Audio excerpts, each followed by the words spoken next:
আমি চিপাঝাৰ মহাবিদ্যালয়ে নায়কপাৰা প্ৰাথমিক বিদ্যালয়ৰ কৰ্তৃপক্ষক বিশেষকৈ ধন্যবাদ জ্ঞাপন কৰিছোঁ। উন্নত ভাৰত অভিযানৰ অন্তৰ্গত আমি 5খনকৈ গাঁও চিপাঝাৰ মহাবিদ্যালয়ে গ্ৰহণ কৰিছোঁ আৰু এই 5খন গাঁৱৰ ভিতৰত আমাৰ এই গাঁওখনো আছে নায়কপাৰা গাঁও আৰু নায়কপাৰা গাঁৱৰ আজি প্ৰাথমিক বিদ্যালয়ৰ ছাত্ৰ ছাত্ৰীসকলৰ মাজত আমি স্কুল বেগ বিতৰণৰ এটা অনুষ্ঠান ৰাখিছিলোঁ আৰু এই স্কুল বেগ বিতৰণৰ দ্বাৰা এই ছাত্ৰ ছাত্ৰীসকলক আমি তেওঁলোকৰ শিক্ষাত যাতে তেওঁলোকে আগবাঢ়ি যায় তাৰ বাবে আমি এটা প্ৰচেষ্টা আজি আমি ৰাখিলোঁ। এখন আমি মিটিং এখন আমি কৰিলোঁ আৰু ইয়াত আমি ছাত্ৰ ছাত্ৰীসকলক উদগনি দিবৰ কাৰণে আমি চিপাঝাৰ মহাবিদ্যালয়ৰ পৰা চেষ্টা চলাইছোঁ। আমাৰ চিপাঝাৰ মহাবিদ্যালয়ে চিপাঝাৰ অঞ্চলৰ বিভিন্ন অঞ্চলৰ যাতে উন্নতি হয় এই অঞ্চলৰ শিক্ষা সংস্কৃতি যি অৰ্থনীতি এই সকলো ক্ষেত্ৰত আগবঢ়াই নিবৰ কাৰণে চিপাঝাৰ মহাবিদ্যালয়ে কিছু প্ৰচেষ্টা গ্ৰহণ কৰিছে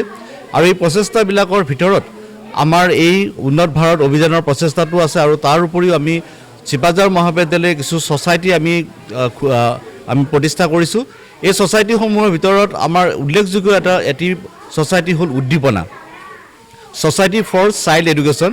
আৰু এই উদ্দীপনাৰ জৰিয়তে আমি চিপাঝাৰ মহাবিদ্যালয়ৰ প্ৰায় 130গৰাকী ছাত্ৰ ছাত্ৰীক ভলণ্টিয়াৰ হিচাপে লৈছোঁ আৰু তেওঁলোকে তেওঁলোকৰ নিজৰ নিজৰ ঠাইত